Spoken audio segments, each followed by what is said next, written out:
All right.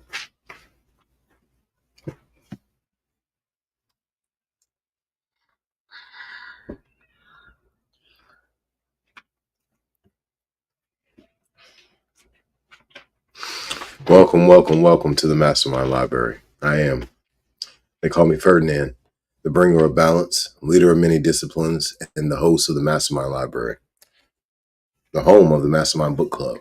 And we've got Trigger here with us today. Oh. Yep. Yes, the MasterMind Library. So as everybody knows, we've been reading from The Science of Mind. So today's episode 61, we're going to be diving into the nature of man. Very, very powerful material we have here. We're going to go ahead and dive right in. All right, let's make this a little bit larger for everybody.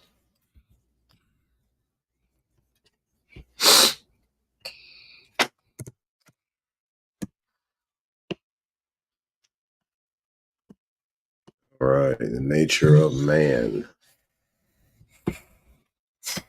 You doing all right, buddy? You gonna help me do some reading today? All right, cool. Introduction. Mental science, which is the science of mind and spirit, makes a tremendous claim when it states that it can free the individual from the bondage of sickness, poverty, and unhappiness. But it makes this statement without hesitation and without qualification. It does not retract from that claim, and it never will. It does, however, carefully set forth the conditions under which it operates and the laws governing life, warning man that unless he understands these conditions and obeys these laws, he will not receive full benefit from the science of mind. The world has learned all it can through suffering. The world is beginning to realize that it has learned all it can through suffering and pain. Perhaps they were good in their place, but surely there can be no power in the universe which wishes man to be sick, to suffer pain, to be unhappy, and end up in the grave. Surely God cannot ordain that man should ultimately be other than a perfect expression of life. We should have no intellectual difficulty in realizing that even God himself could not make an automatic individuality. And this explains why man must suffer on the road to self-discovery. He must suffer not because pain is a necessity, but because he must have experience in order to become individualized. What individuality really means. Perhaps it would be a good idea to elaborate on this and explain just what individuality really means. Individuality means self-choice, volition, conscious mind, personified spirit, complete freedom and power to back up that freedom.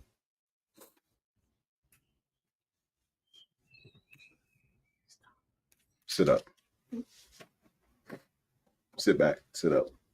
All the way.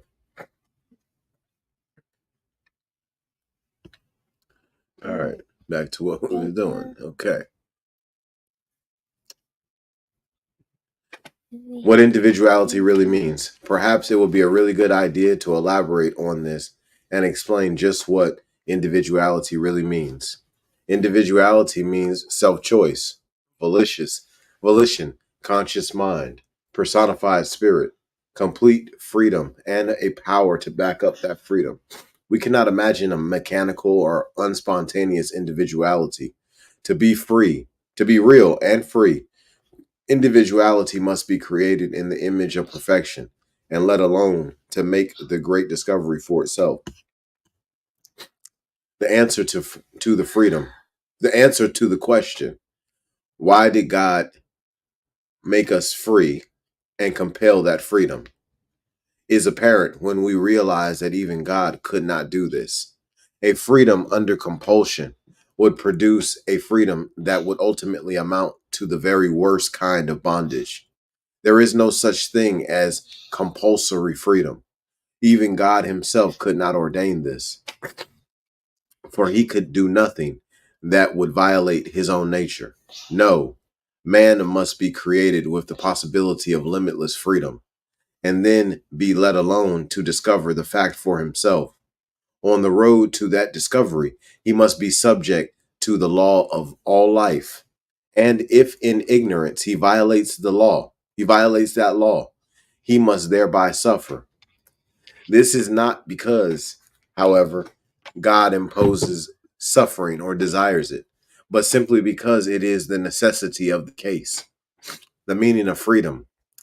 Freedom of will means the ability to do so, say and think, say and think as one wishes, to express life as one personally desires. To be able only to think and dream of freedom would not be liberty. To imagine, without the power to manifest that imagination, would be to remain in a sort of dream world, which would never come to complete self realization. This is not the world in which man lives at all, for man's world is one of self expression, even though that expression appears at times to destroy him. Sin and punishment, righteousness and reward. We do not wish to enter into theological discussions in this course of instruction, but we do wish to make the thought clear to those who care to study it. There is no sin but a mistake, and no punishment but an inevitable consequence. Wrongdoing must be punished, for the law of cause and effect must be eternally operative. Right doing must be rewarded for the same reason. We do not say that man cannot sin. What we say is that he does sin or makes mistakes, and that he is thereby automatically punished. As long as he continues to make mistakes, this does not mean that there is an evil power in the universe, but it does mean that there is an immutable law of cause and effect running through everything. Sin is its own punishment, and righteousness its own reward. The age long discussion of the problem of evil will never be answered until we realize that it is not a thing of itself, but is simply a misuse of the law of freedom. The problem of evil will be met only to the degree that we cease doing evil and do good. For evil will disappear when we no longer indulge in it. When the whole world sees the right and does it, then, and not until then, will the problem of evil be solved for the entire race. The incarnation of spirit. To return to individuality, it is that which distinguishes man from the mere brute creation. It is the greater incarnation of God in the human, the indwelling spirit of the Most High. Man created and left to discover himself. Man is created and left to discover himself. And on the road to this self discovery, he experiences the creations of his own imaginations, which ultimately show him the truth and lead to real freedom. There is an interesting myth in regard to the creating of man, which may serve to point out this fact. It is said that when the gods decided to make man and make him a divine being, they held a long discussion as to where would be the best place to hide his divinity. Some of the gods suggested that it be hidden in the earth, but others argued that someday man would penetrate the earth and so discover himself. It was then suggested that it be hidden in the depths of the sea, but this idea was rejected, for man would go under the sea and there discover, go under the sea and there discover his true nature. It was next suggested that his real nature should be deposited somewhere in the air, but this also was rejected, for he would surely fly through the air and find himself. After a long discussion, it was finally agreed that the best place to hide man's divinity would be in the innermost nature of man himself, this being the last place he would look to find it.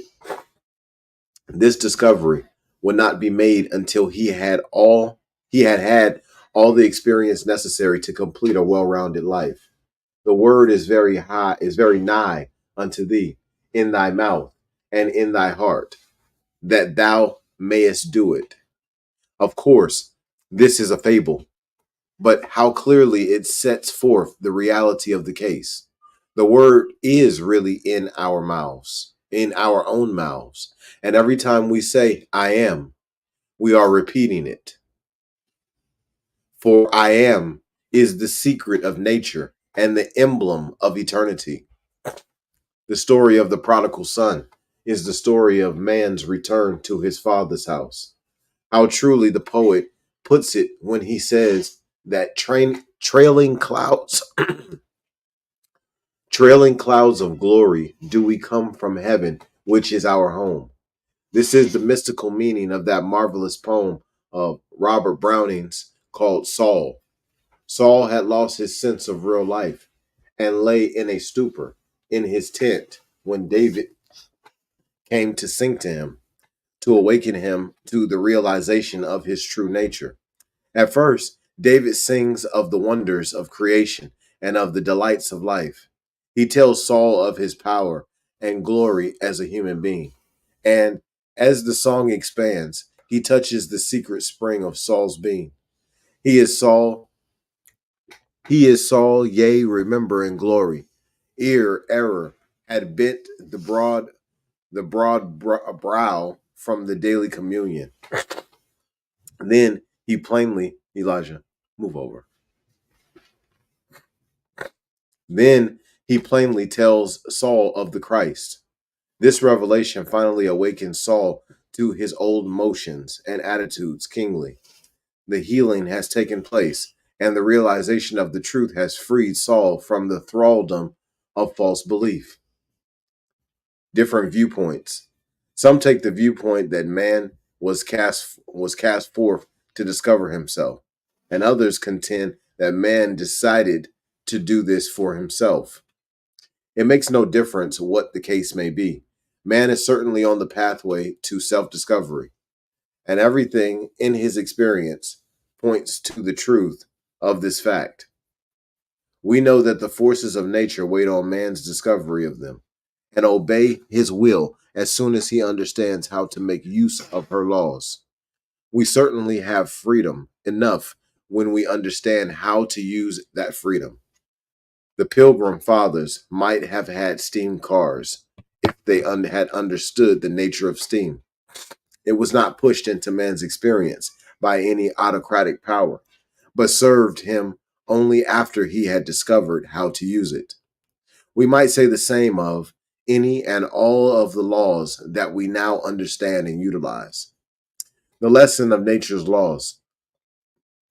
If we find this to be true of the laws of the mechanical world, why should we not also find it true of those mental and spiritual laws which transcend the mechanical world?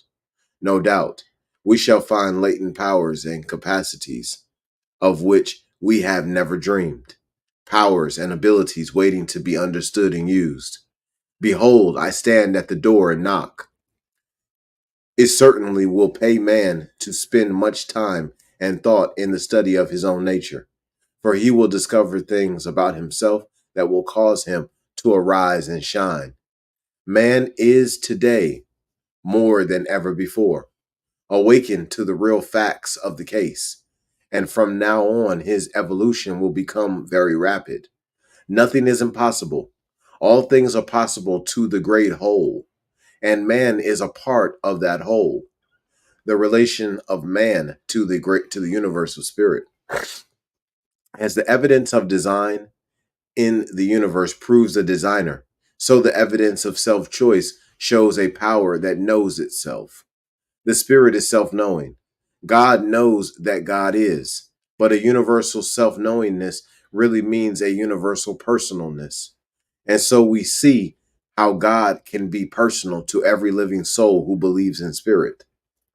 We could truthfully say, so it seems to me at least, that there is one infinite person in whom we all live and move and have our being, for we all live in the one, man's experience. Let us assume that man is on the road to self-discovery. What is he to discover? That he is really free, but that in order to be free, he must first go through experiences which will teach him how to use his freedom properly. And after the lesson is learned, he will be free indeed. Everything seems as if this were true. We have traced man's progress carefully through his journey on this planet from the time when the first face was turned from the clod to now. And what have we discovered? That all nature waits upon man's self-discovery and is ever ready to serve him and do his bidding. Laws and forces undreamed of by our ancestors are now being employed. Powers and forces which to prehistoric man would have seemed as gods are today called nature's forces, and we consciously make use of them. Man has gradually merged with nature and her laws, and today stands forth as a new being, so far as the mechanical world is concerned. It seems as if he had conquered nature and compelled her to serve him. Nature waits on man. Nowhere on this path has he found nature opposed to him. She has silently waited for his recognition and as silently done his bidding. She will never contradict herself nor operate contrary to her inherent laws, but she will serve whoever comes to understand and use them along the lines of her way of working.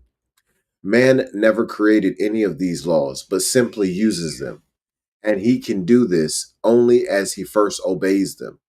Nature obeys us as we first obey it, is an old saying and a true one.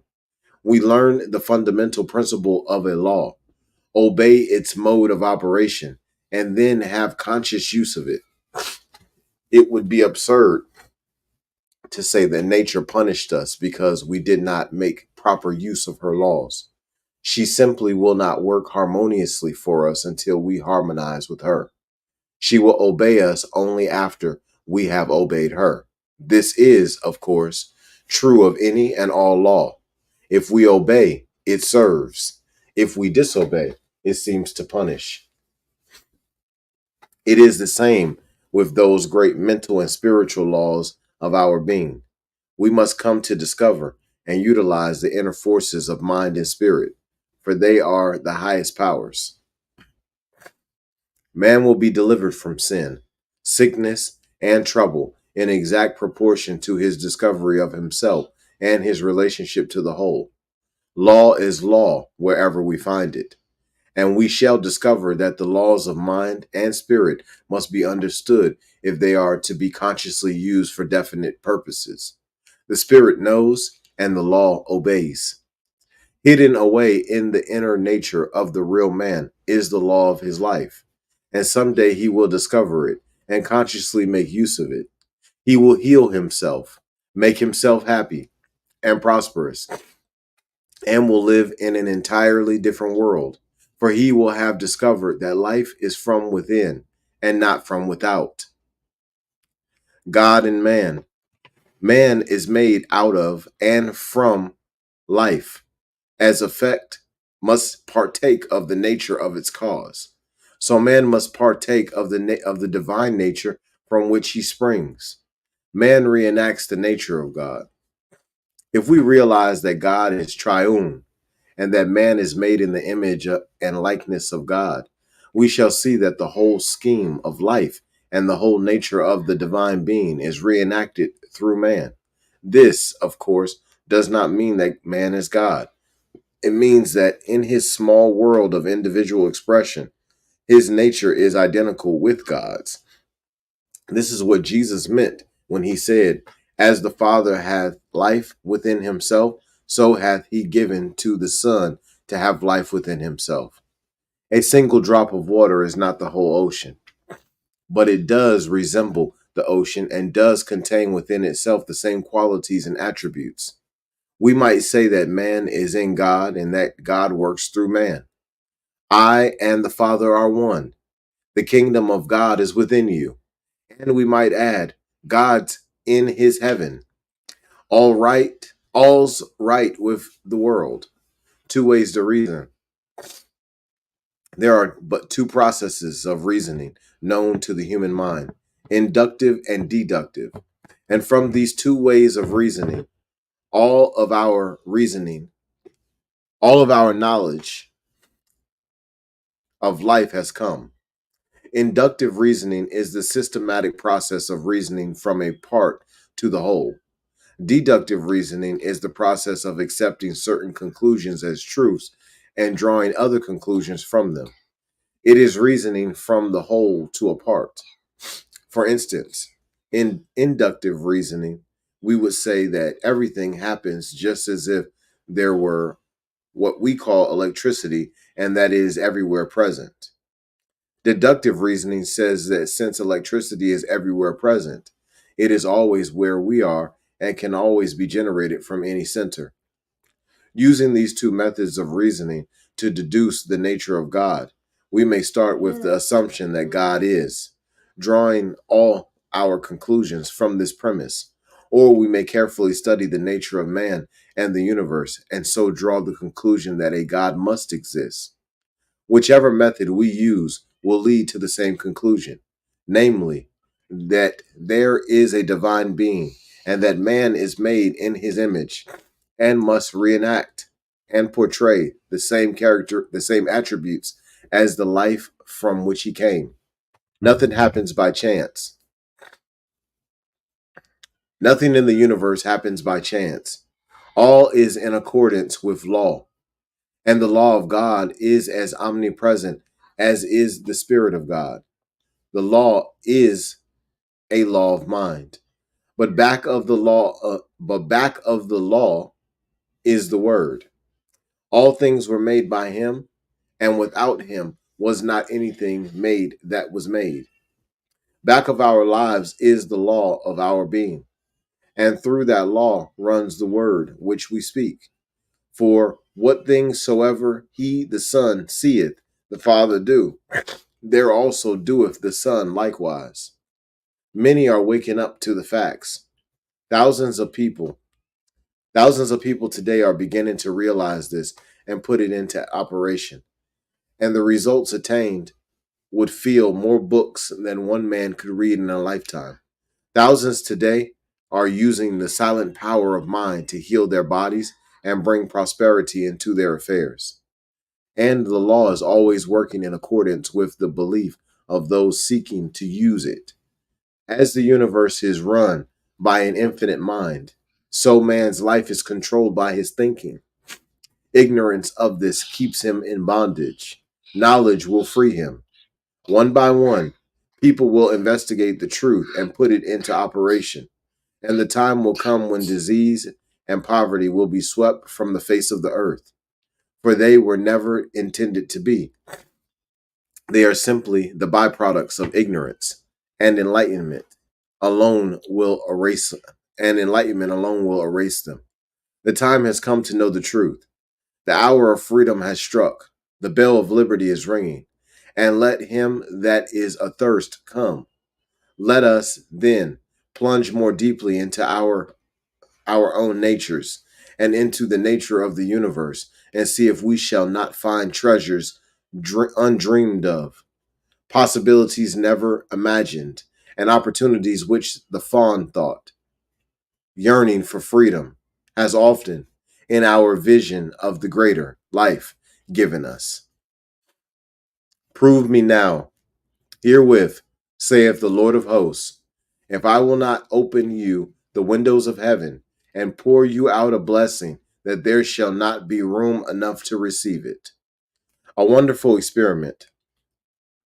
It would be a wonderful experiment for anyone to begin to live as if this promise were true, to talk, think, and act as though there were a limitless power attending him on his journey through life, as though his every act were directed and guided into expressions of peace, health, happiness, and harmony. It is surely worthwhile, and understanding will make the way so clear before us that we shall someday come to see the logic of it. And then, indeed, shall we really begin to live. Our lives, fortunes, and happiness are in our own hands to mold as we will, provided we first obey the law and learn how to make conscious use of it. With all thy getting, get understanding. An old adage, but today as true as ever. It has been the teaching of all ages that man reproduces the divine nature. And if he does, we shall expect to find in his nature the same qualities that we suppose must be in the nature of life itself. What psychology teaches about man's nature? A study of the psychological nature of man verifies the belief in the Trinity running through all life. Man is self-conscious. Of this we are sure, for he can say, I am. This fact alone proves his claim to immortality and greatness. In psychology, we learn that man is threefold in his nature, that he has a self-conscious mind, a subconscious mind, and a body. In metaphysics, we learn that the three are but different attributes of the same life. Man's self-conscious mind is the power with which he knows. It is, therefore, one with the Spirit of God. It is, indeed, his only guarantee of conscious being, the self-knowing mind. It is from this self-knowing mind that man is able to realize his relationship with the whole, for without it, he would be unhuman and most certainly not divine. But since he has it, he must be divine. It is the self-knowing mind alone that constitutes reality, personality, and individuality.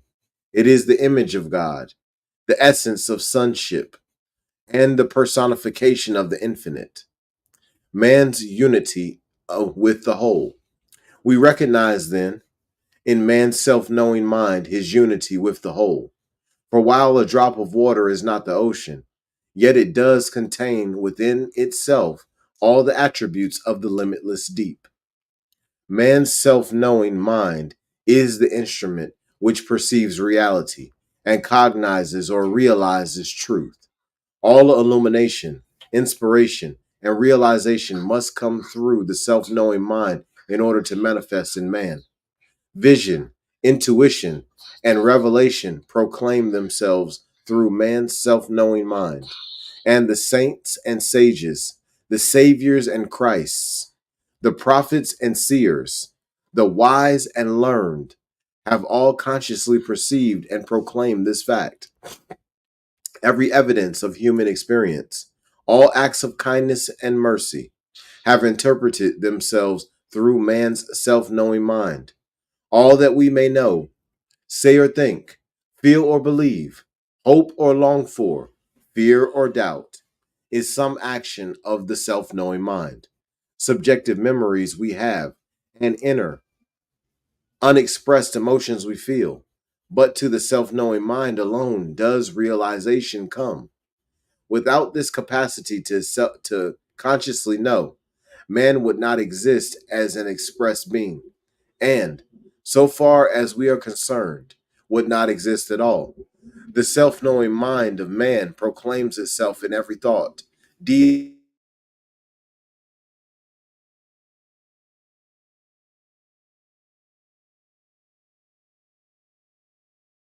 array of facts at our disposal. It would be foolish to suppose that man's self-knowing mind is any other than his perception of reality. It is his unity with the whole, or God, on the conscious side of life, and is an absolute guarantee that he is a center of God consciousness in the vast whole. Unity with law. We will say then that in spirit man is one with God. But what of the great law of the universe? If we are really one with the whole, we must be one with the law of the whole, as well as one with the spirit. Again, psychology has determined the fact to be more than a fancy. The characteristics of the subconscious mind of man determine his subjective unity with the universe of life, law, and action. The subjective obeys the objective. In the subjective mind of man, we find a law obeying his word, the servant of his spirit. Suggestion has proved that the subconscious mind acts upon our thought without question or doubt. It is the mental law of our being and the creative factor within us. It is unnecessary at this point to go into all the details of the subconscious mind and its mode of action. It is enough to say that within us is a mental law, working out the will and purposes of our conscious thoughts. This can be no other than our individual use of that greater subjective mind, which is the seat of all law and action, and is the servant of the eternal spirit through all the ages. Marvelous as the concept may be, it is none the less true that man has at his disposal, in what he calls his subjective mind, a power which seems to be limitless. This is because he is one with the whole on the subjective side of life. Man's thought, falling into his subjective mind, merges with the universal subjective mind and becomes the law of his life through the one great law of all life. There are not two subjective minds. There is but one subjective mind. And what we call our subjective mind is really only the use that we are making of the one law. Each individual maintains his identity in law through his personal use of it, and each is drawing from life what he thinks of it. To learn how to think is to learn how to live, for our thoughts go into a medium that is infinite in its ability to do and to be. Whatsoever he desires, if he thinks correctly and becomes a living embodiment of his thoughts, this is not done by holding thoughts, but by knowing the truth, the body. But what about man's body? Is that too one with the body of the universe? Let us briefly analyze matter and see what it really is.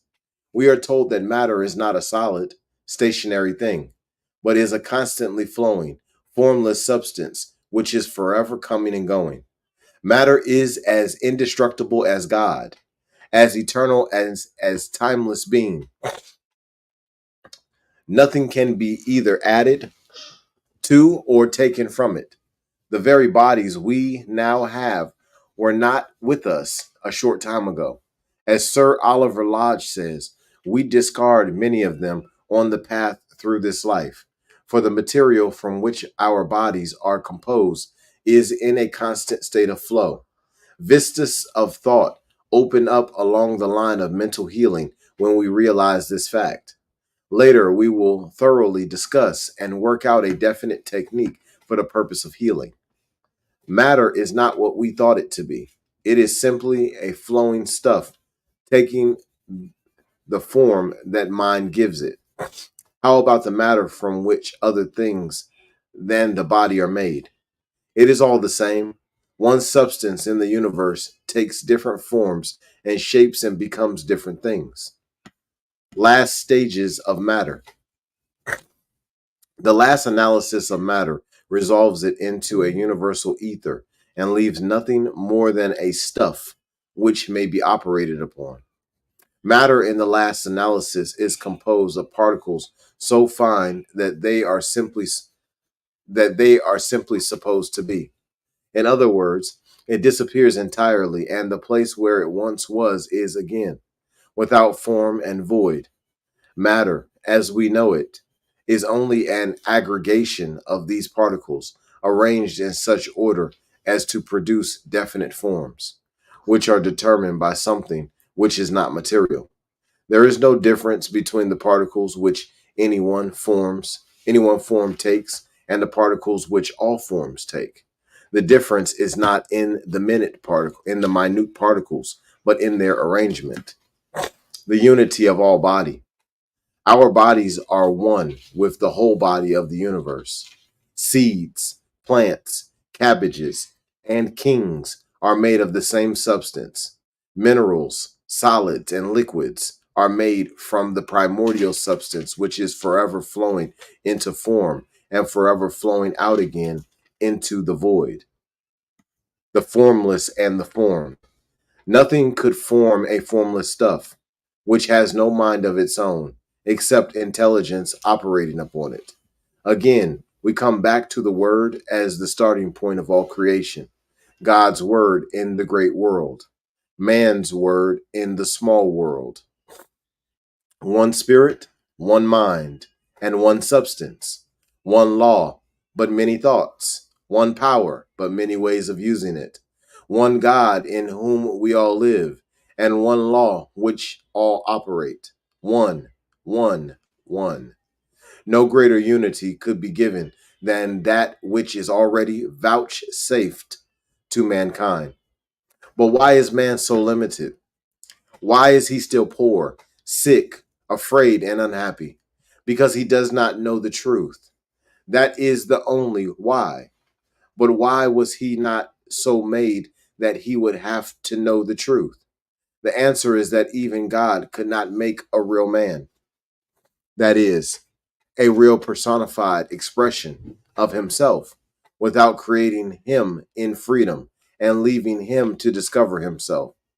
This is the meaning of the story of the prodigal son and the whole meaning of it. Individuality means self-choice. Individuality means real individualized being and real personified self-choice. We could not imagine an individuality without self-choice. But what would be the use of self-choice unless the ability to choose were backed with the power to externalize that choice? It would remain simply an idle dream, never coming into real self-expression. A little thought will make it clear that if man is created to express freedom, he must be left to discover himself. Of course, during the process, he will have much experience, but in the end, he will come out a real being. The day of man's discovery of himself marked the first day of the record of human history on this planet. And from the day when he first made this discovery, he has constantly risen and continuously progressed.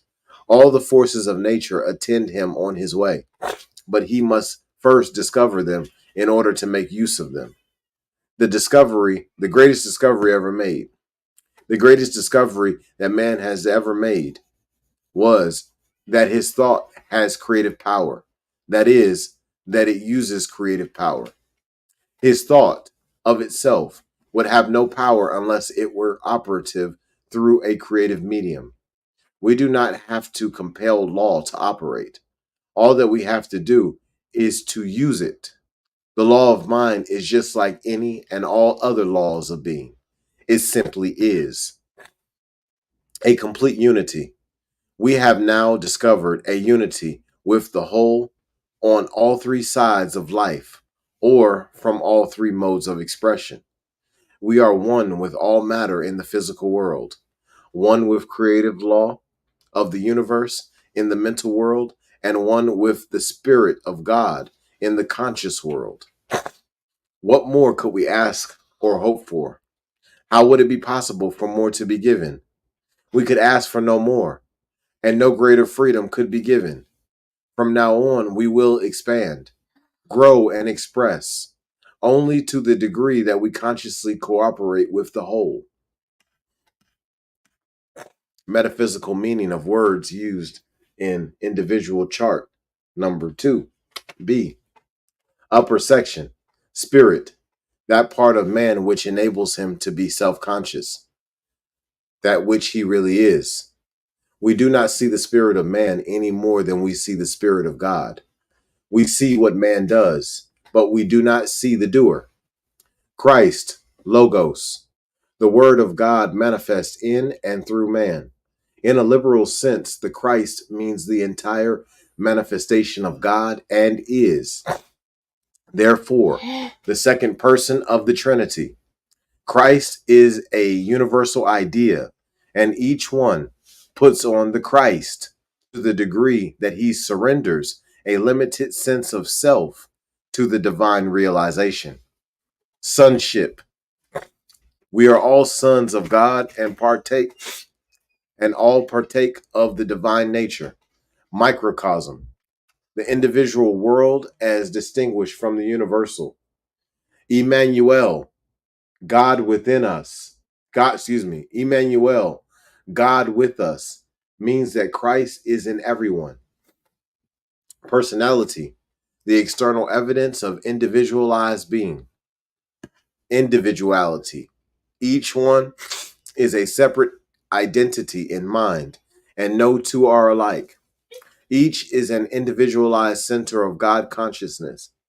Our personality is the use that we make of our divine individuality. Conscious state. The conscious state is the self-knowing mind of man. It is the only thing that distinguishes him from brute creation. Without a conscious state, of mind, man would not be at all, or at least he would not know that he is. The conscious mind should be carefully guarded, as it is the real man. Mental means that man is mentally conscious. Spiritual means that man is a spiritual being. Reason, inductive and deductive.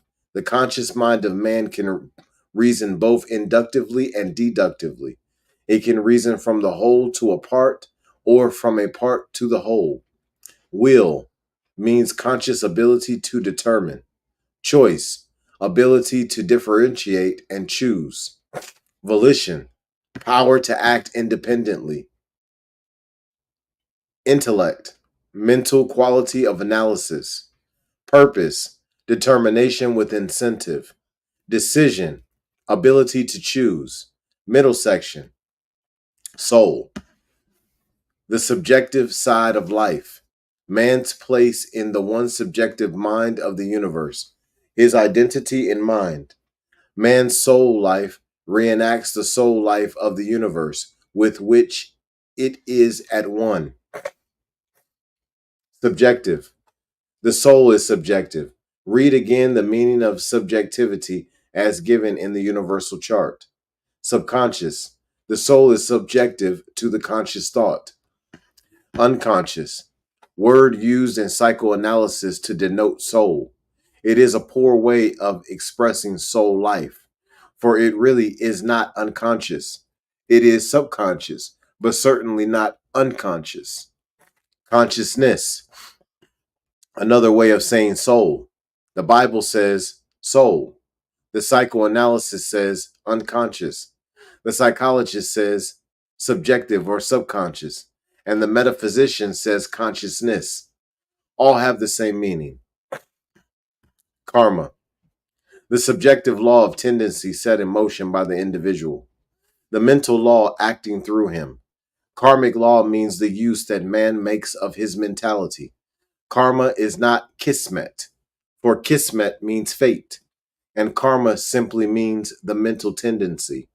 Karma is both individual and universal. Aura, mental atmosphere or vibration. It extends from a few inches to a few feet around the individual and can be seen by many people. And y'all can see there, universal spirit, unity, descent of spirit, particularization, universal subjectivity. All right, hold on. Some water. There you go. Drink you some water. This chart shows first the universal spirit, then the universal soul or subjectivity, which is the medium of all thought, power, and action, then particularization and manifestation of spirit. The point drawn down through the center symbolizes the descent of spirit into matter or form. It is necessary that spirit be manifested in order to express itself. The word unity, or on the descending line, shows that all come from the one. Man reenacts the whole universal life, and his nature is identical with spirit. What is true of the whole is true of any one of its undivided parts. Man comes to a point of individualization in the whole and is subject to the law of the whole. Memory. 1 second.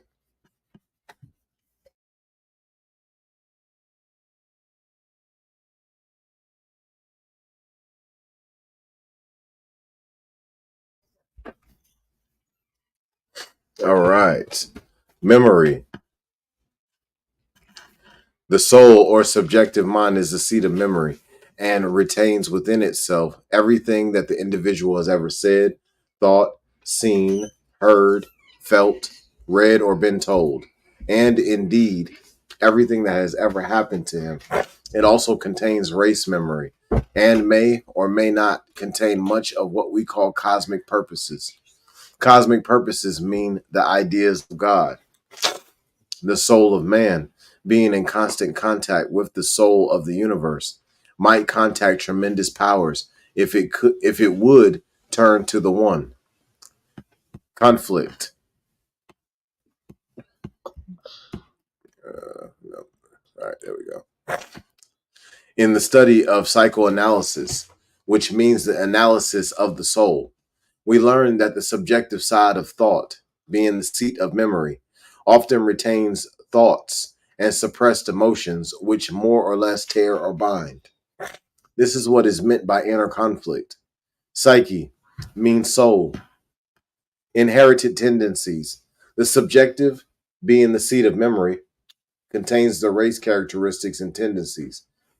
We do not inherit diseases, but we do inherit tendencies. This is the way that family and race traits are handed down.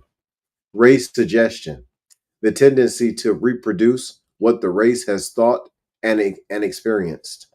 Prenatal conditions, the tendency to inherit family traits. Image of thought, the soul or subjective mind contains all of our thoughts as mental images or pictures.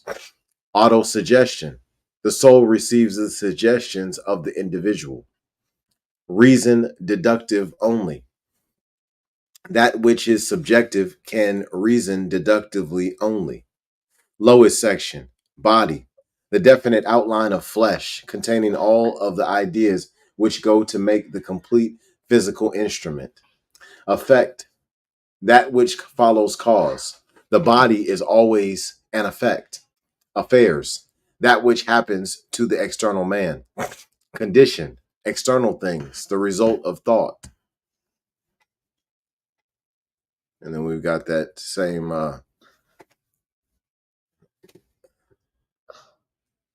example on the screen.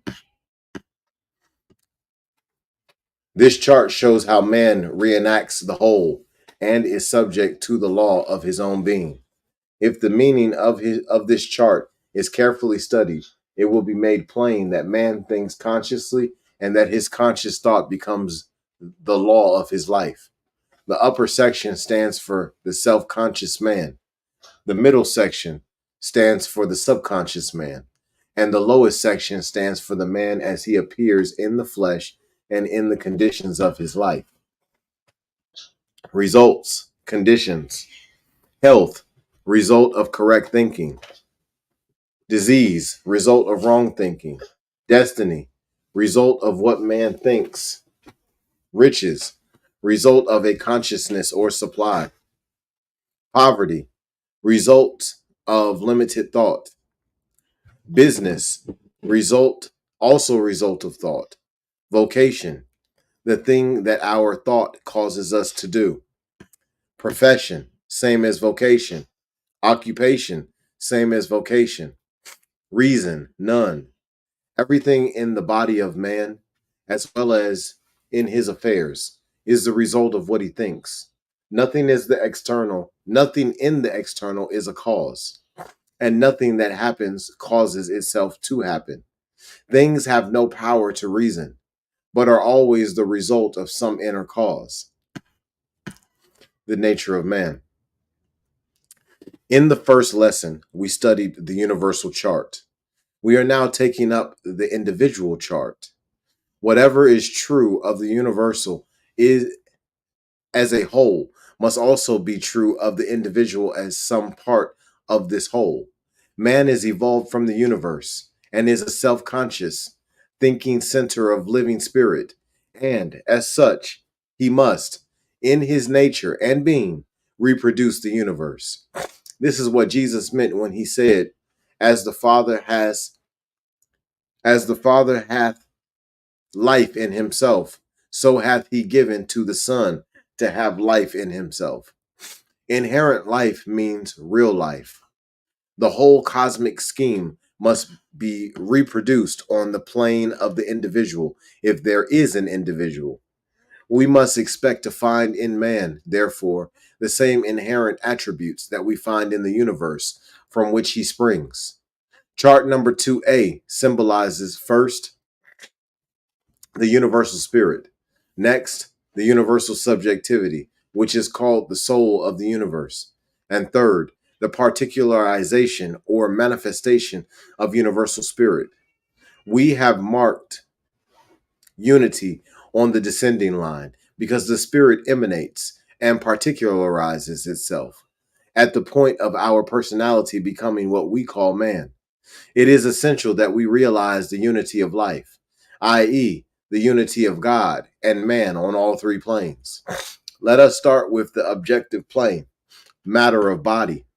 Matter or body, devoid of mind or intelligence, has no volition.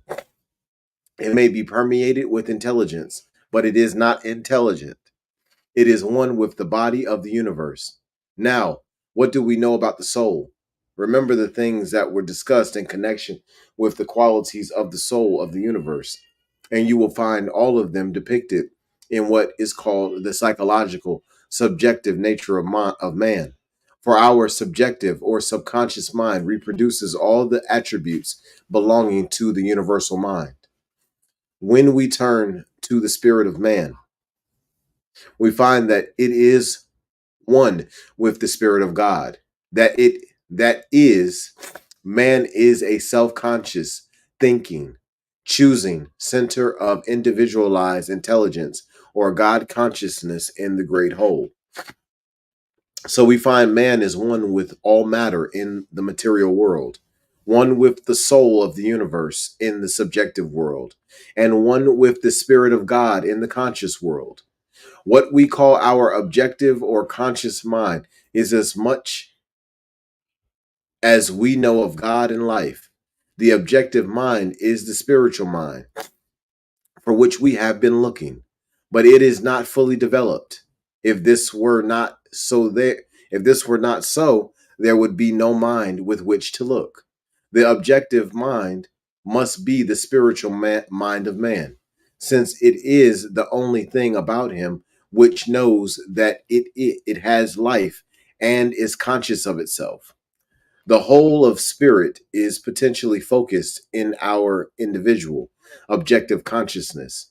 But we have not yet evolved to a realization of this, except in a small degree.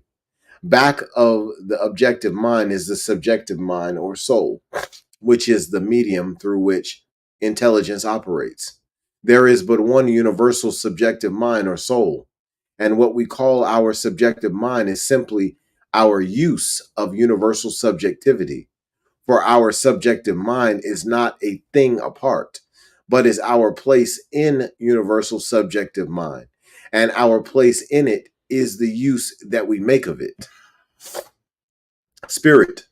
Turning to the chart of man, chart number 2B, we find that the spirit of man is his conscious state of mental and spiritual being, that this mental state is equipped with decision, will, choice, volition, intellect, and purpose.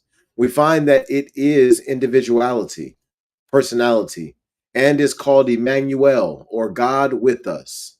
It is the microcosm within the macrocosm, which means the little world within the big world. It is also called the image of God. It is sonship. It is sonship, the sonship of the Father. It is the Christ or Logos, which means the Word. It can reason both inductively and deductively, and is the only thing known to us that can reason both ways. Soul. We find that on the subjective or soul side, man is subconscious. But subconscious does not mean unconscious. Subconscious means subjective to the conscious thought, compelled by reason of its subjectivity to receive what is put into it. The term unconscious is used by psychoanalysis. Consciousness is the word that some use in speaking of the soul side of life. It is karmic law because it is the use that we are making of universal subjectivity. Karma means the law of cause and effect. Soul contains the memory because it is the receptacle for the seeds of our thought. It is psyche, soul, psychic. This is where we get the word psychoanalysis, analysis of the soul. It contains the inherent tendencies because it is the seat of memory. Also contains race suggestion, for we are not dealing with a separated or isolated subjective mind, but with the one subjective mind. There is a vast difference between thinking and having three or four minds and thinking of having but one, which all use. Its reasoning capacity is deductive only, yet it contains an intelligence which is infinite compared with the human concept of intelligence. Body. Next, we come to the body of man, which is simply the effect of what his thought has been in mind.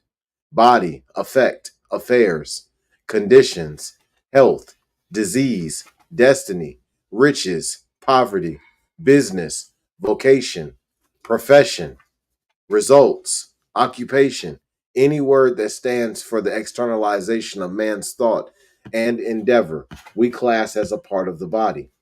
What a man has, as well as what he is the result of the subjective state of his thought. The thinker is conscious mind, but when he thinks, he lets fall the forms of his thought into subjective mind, which is the universal medium of all thought and action. And as the result of this, the creative medium at once sets to work to produce the thing thought of. This is the way that nature works, and it is the way that man works, although he is just waking to this realization. Plotinus, Plotinus, who was one of the Neoplatonic philosophers, personifying nature, said, I do not argue, I contemplate. And as I contemplate, I let fall the forms of my thought. This is the way nature creates. It contemplates through its conscious mind. As the result of its contemplation, it lets fall the seeds of its thought into the universal subjective, which, being law, produces the thing thought of. Now, we must expect to find, and we do find, the same thing reenacted in man. This means that whatever man thinks, whatever it is, whatever he calls good or bad, falls into this universal creative medium, is accepted by it, is at once acted upon, and begins to take form, and unless neutralized, tends to become a thing in the objective world. When we realize that as we deal with our own individuality, we are dealing with self conscious mind. And when we realize that as we deal with subjective mind, we are dealing with the universal subjectivity, we see at once that we have at our disposal a power compared to which the universal intelligence of the human race is as nothing, because the universal subjective mind, being entirely receptive to our thought, is compelled by reason of its very being to accept that thought and act upon it, no matter what the thought is. Since we are dealing with an infinite power, which knows only its own ability to do so, and since it can objectify any idea impressed upon it, there can be no limit to what it could or would do for us other than the limit of our mental concept. Limitation could not be in our could not limitation could not be in principle or in law, but only in the individual use that we make of it. Our individual use of it can only equal our individual capacity to understand it, to embody it. We cannot demonstrate beyond our ability to mentally conceive or to mentally provide an equivalent. We must have a mental equivalent of the thing we want in order to demonstrate. Subjectivity is entirely receptive and neutral, as we have learned, and it can take our thoughts only the way we think them. There is no alternative. If I say, I am poor, and keep on saying, I am poor, subconscious mind at once says, yes, you are poor, and keeps me poor as long as I say it. This is all there is to poverty. It comes from impoverished thinking. We deal only with thoughts, for thoughts are things. And if the thought is right, the condition will be right. An active thought will produce an active condition. Suppose I have thought poverty year after year, I have created a law which keeps on perpetuating this condition. If the thought be unerased, the condition will remain. A law has been set in motion which says, I am poor, and sees to it that it is so. This is, at first, autosuggestion. Then it becomes an unconscious memory, working day and night. This is what decides the law of attraction, because the laws of attraction and repulsion are entirely subjective. They may be conscious to start with, but they are subconscious as soon as they are set in motion. Now suppose I did not say I was poor, but came into the world with an unconscious thought of poverty. So long as that thought operated, I would be poor. I might not have understood the law, but it would have been working all the time. There is also a race suggestion which says that some people are rich and some are poor. So we are all born or come into this world with a subjective tendency toward negative conditions. But we are also dealing with a subjective tendency toward ultimate good. Because in spite of all conditions, the race believes more in the good than in the evil. Otherwise, it would not exist. It believes that everything will come out all right rather than all wrong. This is the eternal hope and sense of all life. No matter what may be in the soul or subjective state of our thought, the conscious state can change it. This is what treatment does. How can this be done? Through the most direct method imaginable, by consciously knowing that there is no subjective state of poverty, no inherited tendency toward limitation, no race suggestion operating through subjectivity, nothing in, around, or through it that believes in or accepts limitation in any way, shape, form, or manner. The conscious state must now provide a higher form of thought. What does it do? It supplies a spiritual realization, a self-conscious realization, and says, I partake of the nature and bounty of the all good, and I am now surrounded by everything which makes life worthwhile. What happens then? This soul side of life, this universal medium, at once changes its thought, because its thought is deductive only, and says, yes, you are all of these things. Whatever is held in consciousness until it becomes a part of the subjective side of thought must take place in the world of affairs. Nothing can stop it.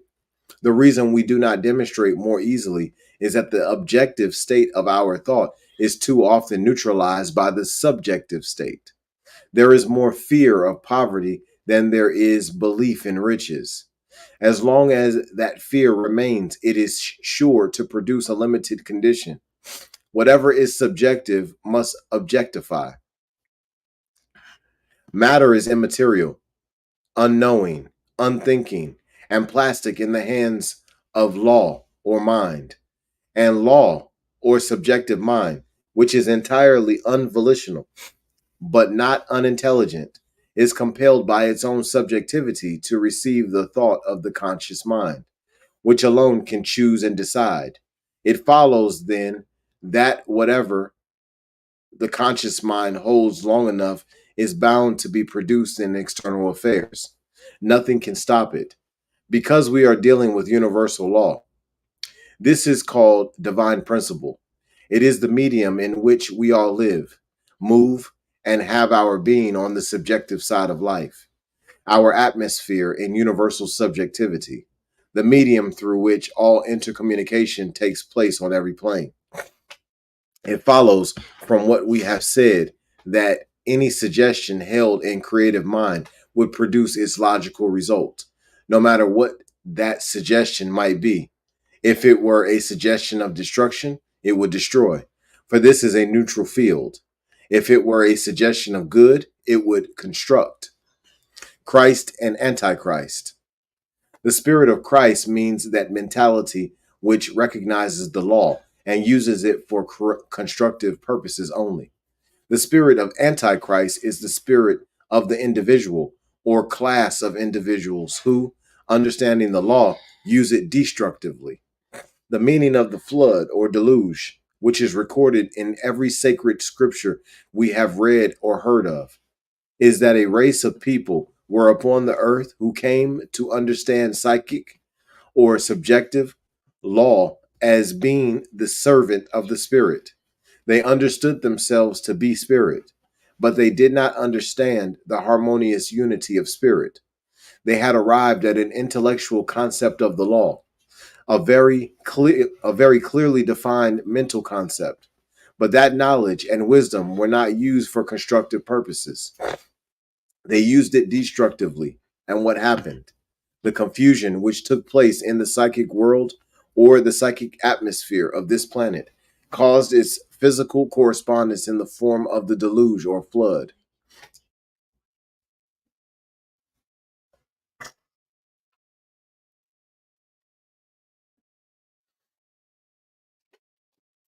Psyche also means sea, and it was into this psychic sea that Jonah fell. Stop. Sit up and sit back. You move off to them. Right there. You can take the notebook. Psyche also means sea, and it was into this psychic sea that Jonah fell. This is the meaning of the story of Jonah and the whale, and is also why in Revelation it says there was no more sea. It does not mean that law shall be eliminated, but that the time will come when it will be used for constructive purposes only. The misuse of this law today is called malpractice. We have no fear of malpractice because it can be practiced only upon the person who believes in it. If we say to mind, there is no such thing as malpractice, there being only one ultimate reality as far as we are concerned, we are free from it. Against such, there is no law. We recognize subconscious mind as the great servant of our thought. It is the medium through which all treatment operates. How do we contact this universal subjective mind, which is the medium through which healing and demonstration take place? We contact it within ourselves and nowhere else. It is in us, being omnipresent. Our use of it, we call our subjective mind, but it is universal subjectivity. Man is identified in mind. Mental treatment recognizes that each individual has his identity in mind and is known in mind by the name he bears. The subjective law knows that there is a John Smith and a Mary Jones. Why? Because John Smith and Mary Jones know that there is a John Smith and a Mary Jones. But it only knows about them what they know about themselves. Being subjective to their thought, it could not know anything else.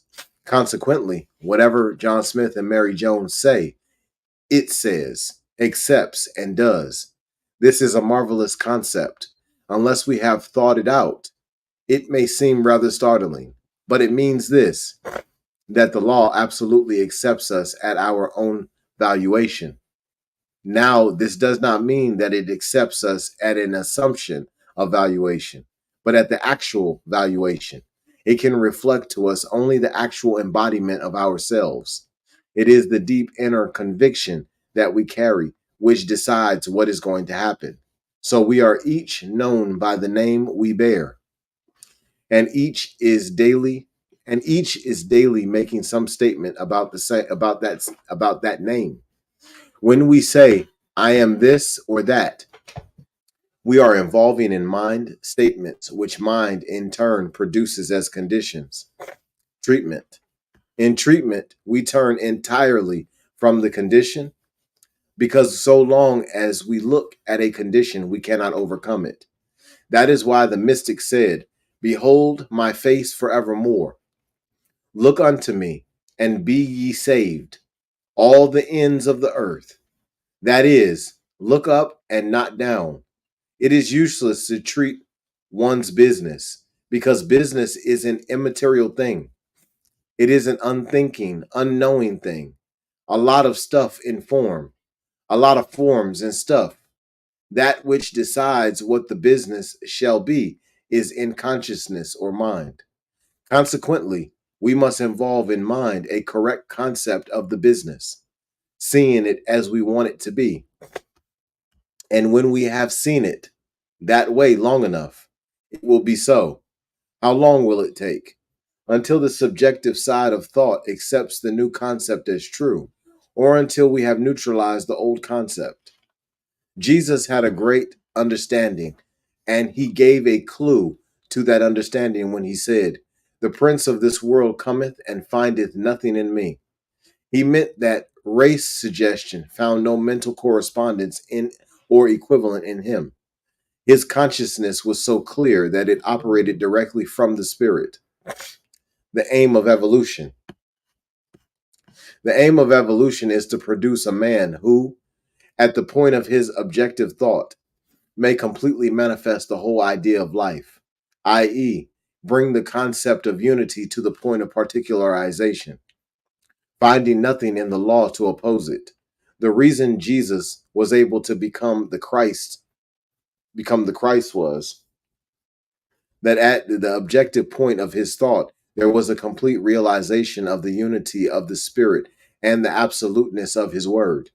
His spiritual and physical faculties, his objective and subjective mind were completely poised and perfectly balanced. It is evident that if this took place in any individual, his word would be manifested likewise. It would have to be, because behind the word is universal soul, omnipotent law, divine principle is limitless, but it can only be to us what we believe it is. Why must we believe it is? Because until we believe it is, we are believing it is not. The reason some people cannot demonstrate the truth is they do not realize it. The whole thing is a matter of belief, but belief is scientifically induced into a subjective state through conscious endeavor and effort.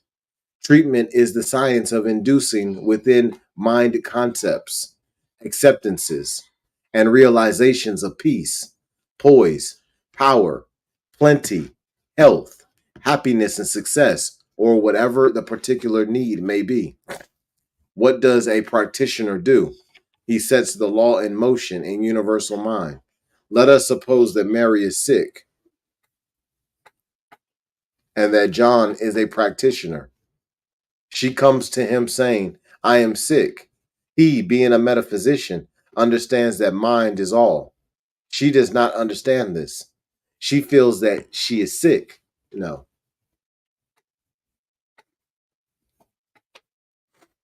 But he knows that all sickness is mental. He does not try to hold a thought over her, nor does he try to suggest anything to her, for that is not mental treatment. He simply declares the truth about her. He speaks her name and says, "This word is for her. She is perfect. She is well." In other words, he contradicts what appears to be and declares the truth about her. What happens? A law is being enacted on the subjective side of life. His word operates through the universal sea of mind in which both live, sets in a motion a law which objectifies through her body as healing. Mary thinks a miracle has been performed. She exclaims, "I am healed. I did not have a bit of faith, but John healed me. No miracle has been performed. He used a law which all may use if they will. Suppose Mary were perfectly well, but wanted a position. What would the treatment be? It would be the same. John would state in mind that what should be done for Mary. There is only one law, and Mary could demonstrate just as well for herself if she understood it. But she must first see it demonstrated to realize it. This is the state of mind of most people who come for healing. They do not know what ails them. They think their condition is due to some external cause. Nevertheless, they are healed and exclaim, "This is a marvelous thing, though I do not understand what it is all about." Often they become superstitious about it, as people do about the things they do not understand. Once they understand the law, however, healing is no longer a mystery.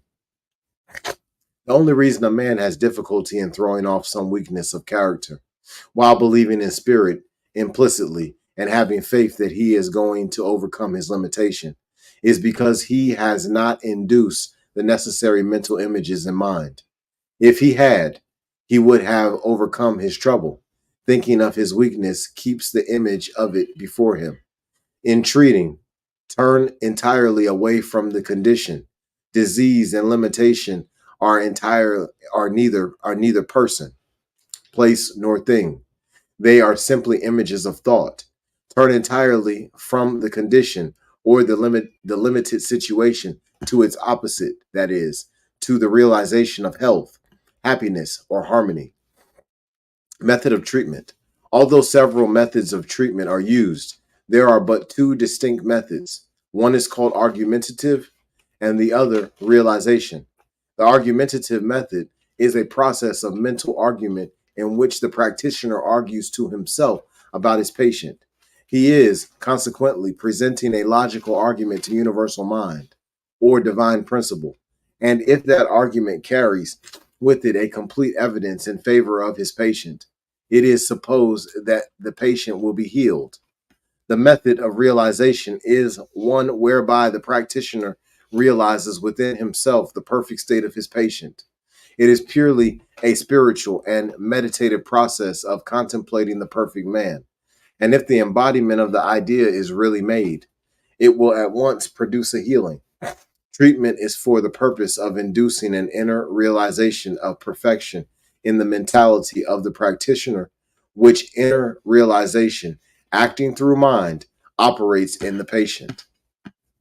Between John and Mary, there is one universal medium, which is also in John and Mary. It is not only between them, but in them. As John knows right where John is, since there is only one, he is at the same time knowing right where Mary is, because his work is operative through a field which is not divided, but which is a complete unit or whole, i.e., universal subjectivity. As he knows within or upon himself, he is setting in motion the law, which operates through the person whom he mentions in his treatment, no matter where the patient may be. There is no such thing as an absent treatment, as opposed to a present treatment. Mary must have a consciousness of health before the healing can be permanent. It will have to become a part of her subjective thought. If the consciousness did not change, she would perpetuate the old thought images and would get sick again. And that is why, in treating, people get well for a while and then become sick again. They are not permanently healed unless the consciousness is healed. A treatment begins and ends within the thought of the one giving it. The practitioner must do the whole work within himself. He must know the truth. And as he does that, he sets in motion the law. A thing which is known by any part of the universal mind is known by every part of it, for it is an undivided whole. When you know in one place, you know everywhere. When you give a treatment, you do not send out a thought, or hold a thought, or give suggestion. A treatment is a positive thing. If you are treating a certain John Smith, you say, If he is not present, I am treating John Smith of such and such a place. Then you forget all about him as a personality and give your treatment. It is not necessary to specify the trouble. Once in a great while, you might find yourself mentioning a thing or in order to make some statement against it. But probably that is not the best way. Of course, there are certain thoughts back of certain things, and a knowledge of the disease might enable you to know better what thought to destroy. It is like this. Mary Jones comes to John Smith and says, I have tuberculosis. In answer to this, he declares, this word is from Mary Jones. She is a perfect and complete manifestation of pure spirit, and pure spirit cannot be diseased. Consequently, she is not diseased. This is an argument, trying to bring out the evidence in favor of perfection. It is an argument which produces a certain conclusion in the mentality of John Smith, and consequently, it sets in motion a certain law for Mary Jones. As John does this day after day, he gradually becomes convinced of her perfection, and she is healed. If he could do it in 1 minute, she would be healed in 1 minute. There is no process in healing. It is a revelation, an awakening, a realization of life. Man exists in divine mind as a perfect image, but he covers himself with the distorted images of his own thoughts along the pathway of his healing of his mental experience. If using the method of realization, say, this word or thought is for Mary Jones, then begin to realize the perfect presence, the only perfect presence. God is all there. God is all there is. There is no other life. Very little argument, but more and more a complete realization. This is very powerful, although it makes no difference which method you use, as they produce the same result. It is a good idea to combine both.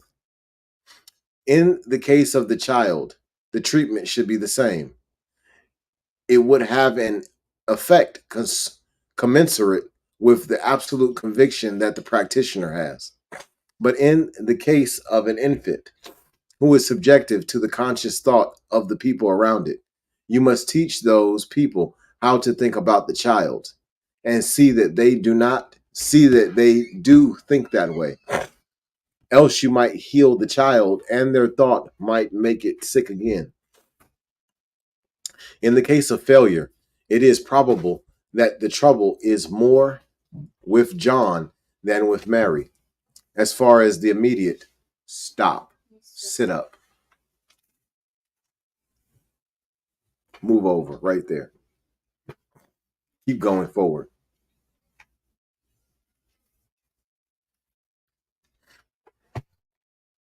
However, in the case of failures, it is probable that the trouble is more with John than with Mary, as far as the immediate healing is concerned.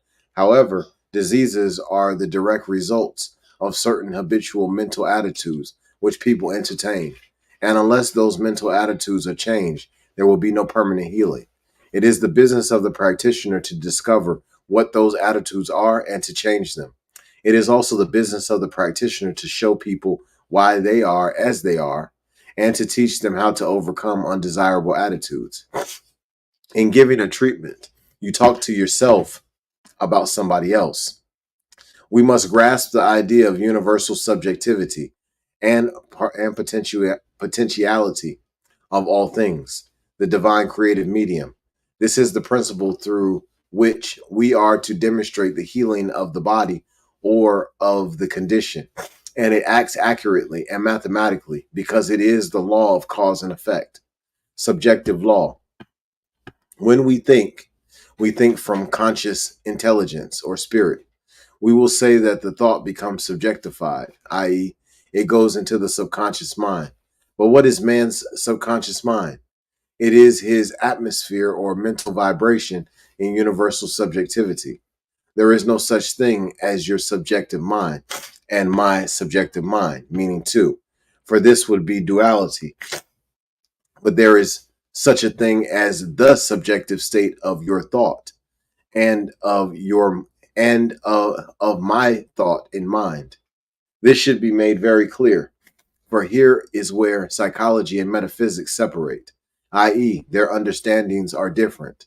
When we think into a universal creative medium, a receptive and plastic substance which surrounds us on all sides, which permeates us and flows through us. We do not have to think that we are thinking in it or upon it. For when we do think into it and upon it. There is no other place that we could think, since it is omnipresent. As each subjectifies himself in consciousness, he is building around himself a mental atmosphere, and nothing can enter this unless he allows it to, through the avenues of his own thought.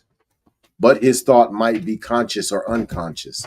In most cases, it is unconscious, but the student of truth is learning to consciously control the stream of thought that he allows to enter his inner and creative mentality. Thought and creative medium. Thought is an inner movement which is the result of one's perception of life and his reaction to it. Every time this movement takes place, it takes place within mind, upon cause, according to law. We are, without question, dealing with the same power that molds the planets and all that is upon them. And the limit of our ability to prove this is not in principle, but is in our understanding of it, in our ability to incorporate within ourselves an embodiment of our ideals. Each is the logical result of his own thinking. We are dealing with a neutral, creative power, just as we would be in the case of electricity or any other natural force. It is on a higher plane, for it is the power of intelligence. As we think into this universal mind, our thought, in its externalization, will reach its own level, just as water will reach its own level by its own weight and without effort. This is in line with necessity, for the universe, in order to be at all, must be self existent. What is meant by the self existence of the universe? This means a universe which is its own reason for being, a universe which exists by virtue of itself, being all. Each one of us is today the result of what has gone before, either consciously or unconsciously, no matter what kind of a condition he may be in. As soon as we realize this, we shall be better off, because we shall see that since what we now are, or what we now have and experience, is the result of what we have thought, the answer to what we shall be is contained in what we now are, for we can change our thinking. Man thinks and supposes that he lets go of the thoughts he thinks, but such is not the case. For thought becomes subjectified in mind, like a seed planted in the soil. It stays there, unless neutralized, and decides the attraction and repulsion in the experience of the one thinking. There is a constant action on the subjective side of life, and it is this unconscious process which decides what is going to happen in the outer expression. Whatever we think, act, believe in, feel, visualize, vision, image, read, talk about. In fact, all processes which affect or impress us at all are going into the subjective state of our thought, which is individualized use of universal mind. Whatever goes into the subjective state of thought tends to return again as some condition, a law of belief. Jesus said, "As thou hast believed, so it be done unto thee." Knowing the nature of the law, he did not say, "It is done unto you as you wish." He announced the universality of law when he said, "As thou hast believed, so be it done unto thee." We are dealing with law. Someone may say, "I can't imagine God not caring." I cannot either. but we are dealing with law. Does the law of electricity care whether it cooks the dinner or burns the house down? Whether it electrocutes a criminal or warms the feet of a saint? Of course, it does not care at all.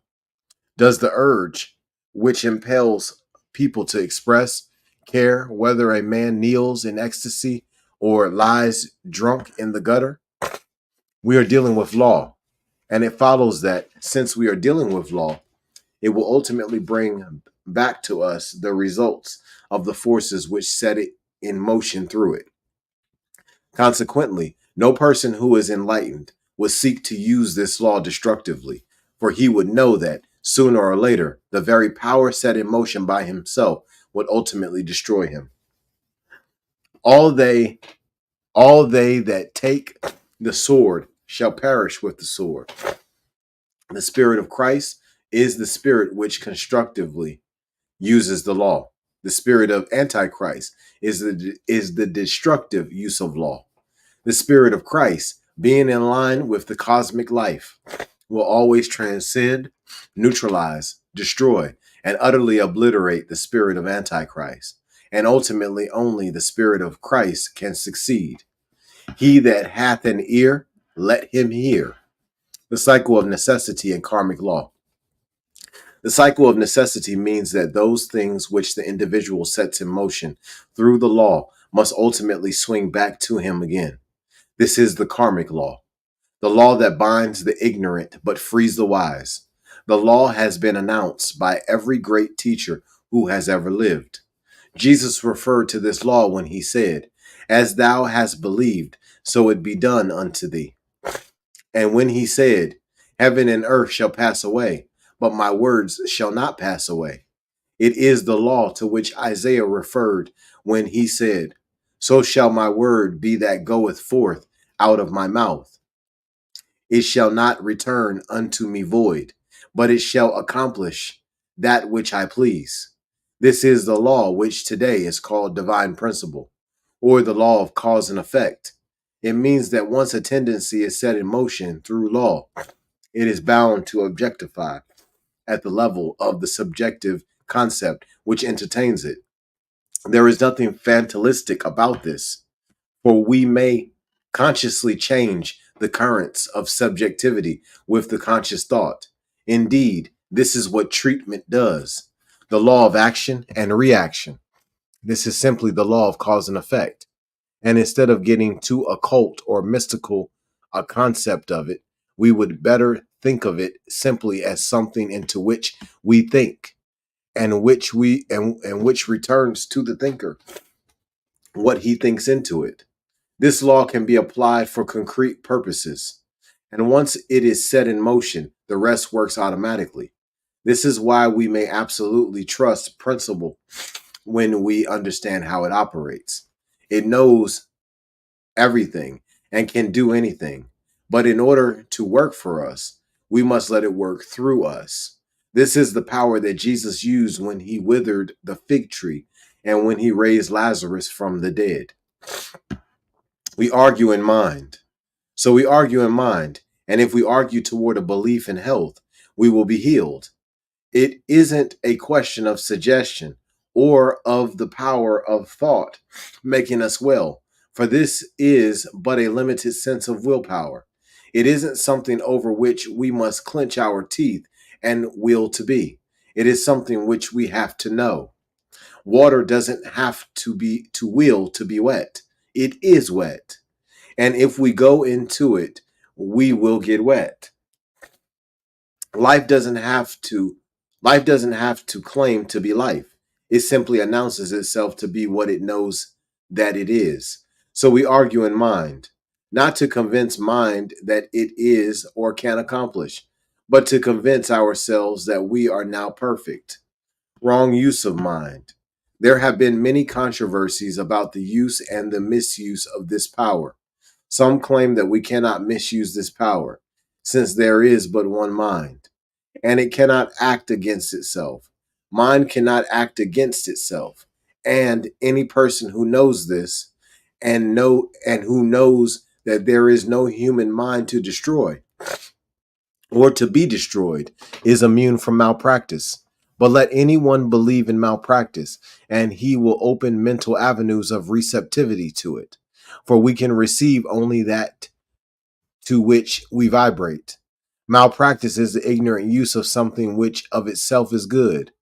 It is the wrong use of mental power, and will never be indulged in by anyone who understands the truth. Neither can one who understands the truth be affected by it. There can be innocent, there could be innocent, ignorant, and malicious malpractice. Innocent malpractice in the form of sympathy and disease and trouble, thereby accentuating these conditions, is often prolific of dire results. Ignorant malpractice would be about the same thing. For instance, when one sees a criminal, thinking of him as such helps to perpetuate the state in which he is manifesting. Malicious malpractice would be an act of centering thought for destructive purposes. When Jesus said, "The prince of this world cometh and hath nothing in me," he meant that he had neutralized all race thought about destruction and so was immune to all false suggestion. This we all should try to do. Subjective, but not unconscious. The subjective mind can deduce only. It cannot, of itself, initiate anything. But this does not mean that it is unintelligent. We must be very careful not to labor under the delusion that because the subjective mind cannot reason, it is unintelligent. For it is infinitely more intelligent than our present state of conscious mind, but is, nevertheless, controlled by it. If our subjective consciousness were always clear, that is, if it never received any false impressions, the spirit would always flow to the point of objectivity, and we would never make mistakes. We would never be sick, poor, or unhappy. How habits are formed. Back in the subjective are the images of thought surrounding us, all acting as living intelligences. It is here that habits are formed. For when one has a habit that he cannot seem to break, he is hypnotized by the thought or desire back of that habit. The thought force has grown too strong to be controlled. Habits are healed by neutralizing the thought forces behind them. Law is mind in action. There is one infinite life acting through law, and this law is mental. Law is mind in action. We are surrounded by an infinite, subconscious, impersonal, neutral, plastic, creative, ever present thinking stuff from which all things come, which, in its original state, permeates and penetrates all things. By impressing our thought upon this substance, we can cause it to produce for us that which we think, to the limit of our ability to mentally embody the idea. Impressing our thought upon it, it is not an external act. For when we impress our thought upon ourselves, we are thinking into it. This is because of the unity of all mind. This is one of the great lessons to learn. We do not know anything outside ourselves. This is what Jesus meant when he said, "Ye shall know the truth, and the truth shall make you free." When we know within ourselves, we are knowing at the point of that individualized spirit which we are, upon the very heart of the infinite, the ever present substance, which is ever responsive to itself. We are bound by our own freedom. We are all bound, tied hand and foot by our very freedom. Our free will binds us. But as free will create as free will creates the conditions which externally limit us, so it can uncreate us, uncreate or dissolve them. The universe, being deductive only, cannot refuse man anything. The very force that makes us sick can heal us. The force that makes us poor can make us rich. And the power that makes us miserable can make us happy. If this were not true, there would be duality in the universe, and this is impossible. Oneness with all law. When we know of our oneness with God and law, what a great burden will be removed with which otherwise would cause us to struggle in making a demonstration. The sense of opposition must forever be removed from the consciousness which perceives unity. Instead of saying, "Here is a sick man to heal, and I shall have to work hard on this case," we should realize that there is nothing but concept in the universe, and therefore say, "I am going to conceive of this man as being absolutely perfect," and then the same power which made him sick will heal him. This is the reversal of thought. That which we call our subjective mind is but a point in universal mind where our personality maintains its individualized expression of spirit. If we think of ourselves, if we think of ourselves as being separated from the universe, we will be limited by this thought. For it is a belief in separation from good which binds and limits. We are bound by nothing except belief. They could not enter in because of unbelief, and because they limited the Holy One of Israel. There is but one mind. Here is the point. Everything we experience, touch, taste, handle, and smell, environment, bodies, conditions, money, happiness, friends, all are effects. It is clear that the infinite and limitless possibilities of that one of which man is a part depend in man's in man's expression upon his own concepts. If he is a point of personality and limitless mind, which he is, and if all of his life must be drawn from this one mind, which it must, there cannot be anything else, can there? And if there is nothing else, if there is nothing to move but mind, and if man is a thinking center in mind, nothing is going to happen to him that does not happen through him. Whether this is the result of his own erroneous conclusions, those of his grandfathers, or the race to which he belongs, it is impossible to conceive of anything ever happening to anyone unless the force back of it was set in motion by himself, sometime or somewhere. But this is not fatalistic. This is not fatalistic, for we may change the chain of causation which we have set in motion. Everything comes from intelligence. There is nothing but unity. There is nothing but freedom. There is nothing but completeness. There is nothing but totality. Begin at the beginning and reason this out time after time till doubt disappears. For you will be neutralizing that subjectivity which rises to slay you. It is necessary that each do this for himself. Demonstration. As far as making a demonstration is concerned, when we get the correct consciousness, this is the easiest thing in the world. But we cannot demonstrate beyond our ability to mentally embody an idea. The argument is between our experience, what the world believes, and what we are convinced is the truth. It should be understood that we can demonstrate in spite of our own selves, in spite of all weakness, in spite of every fear, in spite of all that is in us, because such is the power of the truth.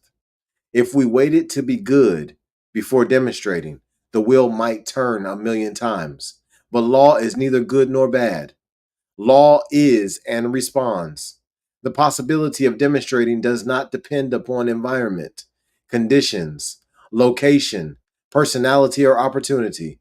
It depends upon ourselves and upon nothing else. The universe will never deny man anything unless we conceive that it is possible for man to think of something that it is impossible for the universe to produce. Everyone who asks receives according to his belief. Karmic law. Annie Besant said of karma, "It is the law that binds the ignorant, but frees the wise." That which is called karma in the Orient, we call cause and effect. The subjective state of consciousness is our karma. This is the result of the thinking that has gone before, and of the race suggestion operating through us. Karma is not fate. It is mental law. and it can be changed by right thinking and right action. Karma is not kismet. Thought force. Thought force is the movement of consciousness, which sets law in operation. The movement of consciousness upon itself creates a motion or vibration in intelligence and upon substance, the force of which is equal to the reality of the thought set in motion. For everything that happens in the objective world, there must be something in the subjective world to perfectly balance it. Just suppose for a moment that the universe is nothing but water, permeated by an infinite intelligence. Imagine that every time this intelligence moves or thinks, an icicle is formed in the water, exactly corresponding to the thought. We might have countless numbers of icicles of different forms, colors, and sizes, but these icicles would still be water. If we could heat the whole mass, it would melt, and all the forms would again become fluent. Nothing would have changed but form. This is all there. This is all there is to matter. It is spirit in form, and as such is perfectly good. To deny matter is poor logic. First is intelligence, then the word, the vision, the image, the concept, then the movement to the thing. Remember, thought is an actual working power. Otherwise, there would be nothing with which the universe could be run.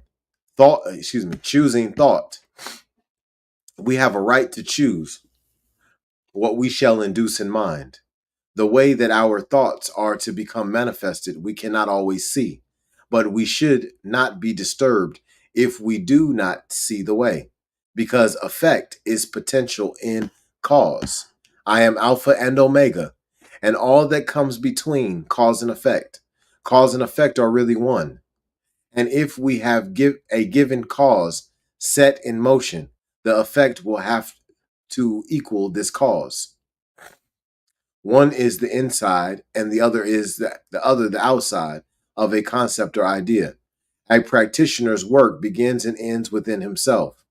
If in doing mental work, the thought should come that the thing cannot be done, you must treat this thought as having no power, but only as an impersonal suggestion trying to gain entrance to your mentality.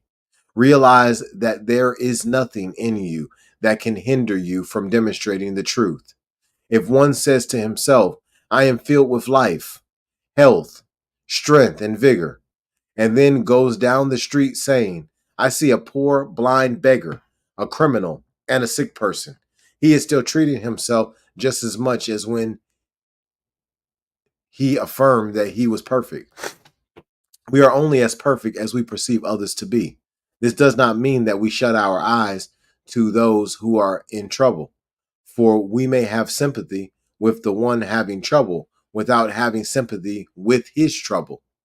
We must have sympathy with all, for as one of the great prophets of the New Age said, the divinity of Christ was made manifest through the humanity of Jesus. A certain specific intelligent form or idea in mind will produce a certain specific concrete manifestation in matter equal to itself. There is one infinite principle, one infinite thought stuff, one infinite creative power, and countless numbers of form, which appear and disappear as the definite, specific, concrete thought behind them changes. A practitioner is one who changes the false thought and builds on the principle of truth, which executes and manifests the truth that the practitioner embodies. He can demonstrate to the limit of his mental ability. Hey, stop. Sit up. Right. Right.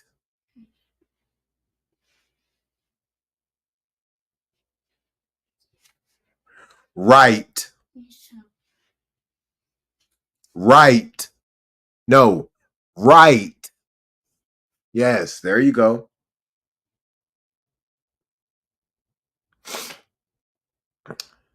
If one wishes to demonstrate prosperity, he must first have a consciousness of prosperity. If he wishes If he wishes health, he must embody the idea of health. A consciousness of health, happiness, and prosperity can be included within through right mental and spiritual practice. By consciousness is meant the inner embodiment of an idea, the subjective image of the idea, the mental and spiritual equivalent of the idea. Inducing thought. While a certain consciousness may be mechanically induced, of course, the more spontaneity put into the mechanical word, the more power the word must have. Since we all must begin right where we are, most of us will be compelled to begin with a mechanical process. This is more than faith, for it is a sure knowledge that we are dealing with law. Principle is changeless reality. That which we call personality is the instrument through which principle operates, but it can operate for the individual only by operating through him. It is never bound by the form that it takes, but is forever free. Principle feels all form, and not only feels all forms, but surges around them, and is in and through them. Ice is water, and water is ice. So God and man exist in an eternal state of unity. When one realizes that he is depending upon principle, he should educate himself to the point of realization of his ability to use it. We should always be impersonal in mental work. We do not have to be impersonal in life, for we are brought to the point of personality in order that we might enjoy each other. But in mental work, we are dealing with an impersonal principle. It will operate for us just as quickly as for another, because it is law. Dare to speak and to know that what you speak is the law unto the thing spoken. 1. Alone in consciousness with the infinite constitutes a complete majority. Knowing this in your own thought, work in perfect peace and calm. Always expect, have enthusiasm, and have a consciousness of love. That is, a radiant feeling flowing through the personality at all times. If one hasn't this, if one hasn't this, he should treat himself until he does have it. For without it, he is diseased in mind. Treat until you feel an inner sense of unity with the all good. There is one mind, and the moving impulse of this mind is love. In choosing words in treatment, say anything that will induce the right mental attitude. Giving formulas is a mistake, for how can anyone put a spontaneous thought into the mind of another? Anyone can stand in front of a dead man and say, "Arise," but who is going to have the consciousness to make this happen? All right, so let's take a break just real quick and let's figure out where we are. We need to go back to 110 in a second. Okay, so we are doing really good. Very good, actually. All right. Place no limit on principle. Know your own mind. Train yourself to think what you wish to think. Be what you wish to be. Feel what you wish to feel. And place no limit on principle. The word which you speak will be just as powerful as the words which Jesus spoke, if you knew it. But know this within and not only without. After all there is mental action and reaction. If you have reached the point where the inner consciousness produces all things, then your word is simply an announcement of reality. Hey, I said right. I didn't say turn the page, I said right.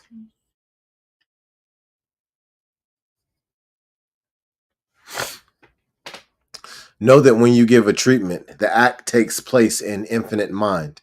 Infinite mind is the actor, and you are the announcer.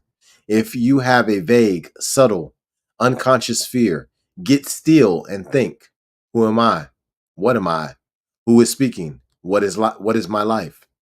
Think right back to principle until your thought becomes perfectly clear again.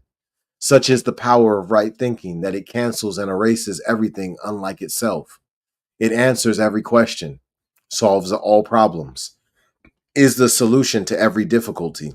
It is like the sunlight of eternal truth, bursting through the clouds of obscurity and bathing all life in glory. It is the absolute with which you are dealing and nothing less. Note, read carefully. Being and Becoming, F.L. Holmes. Door Lectures, T. Troward. From Existence to Life, James Porter Mills. Mind's Silent Partner, James Porter Mills. History and Power of Mind, Richard Inglis. Recapitulation. Man reenacts the divine nature on all three planes. He is self-knowing in his conscious mind, creative through his subconscious mind, and has a body. He reenacts the trinity of being. Man is in perfect unity with the whole. His conscious mind is his understanding of God. His subjective mind is the use that he makes of the universal creative medium, and his body is one with the body of God. There is but one mind in the universe, and man uses it. Man is an identity in the universe. He is a center of God consciousness. At first, he is ignorant of this and misuses his power, consequently bringing upon himself misfortune and sickness. Man's thought operates through the medium of universal creative mind. As he thinks within himself, he thinks upon creative mind and sets law in motion. Since there is but one mind, a person may think for himself or for someone else and cause the law to operate as he directs. The use of creative mind is like the use of the creative soil. Man never creates. He simply uses a creative law. Objective, conscious and self-knowing mind all have the same meaning. They mean that part of man which knows that it exists. Subjective, subjective, subconscious, unconscious, soul, and consciousness have the same meaning. They mean the inner creative medium. Body, affect, and outward conditions all respond to the inner thought. The spirit of man.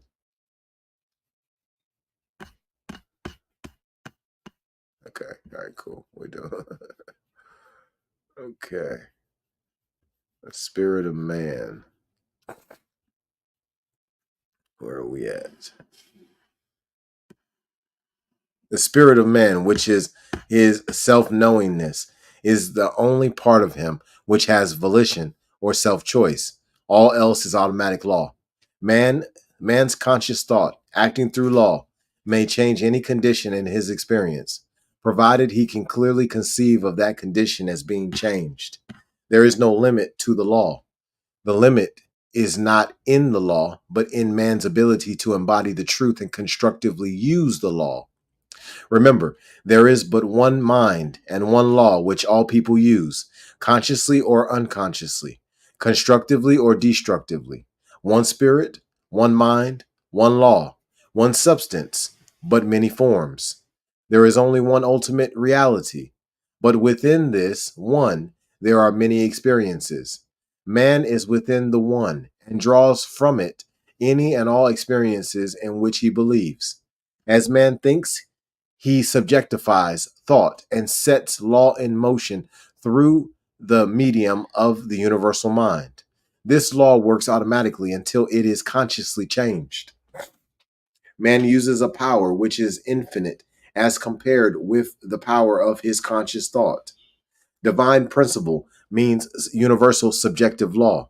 It is the medium of all thought and action, freedom and bondage, sickness and health, poverty and riches, heaven and hell, good and bad, big and little, happiness and misery, peace and confusion, faith and fear, and all conditions that appear as opposites are not really opposing powers, but are the way that the one power is used. Man has within himself the key to every situation, but he must come to realize his relation to the whole. That relationship is one of perfect unity. And that concludes that chapter. Powerful, powerful information, y'all. Telling you right now, this is a book you want to get your hands on and you want to read. This, The Science of Mind by Ernest Holmes. Powerful information. Helps us understand healing. Also helps us understand core ideology. Helps us to understand conditioning, psychology. Helps us to understand how the mind is programmed. Highly recommend you dive into this book. But until next time, expose your gift.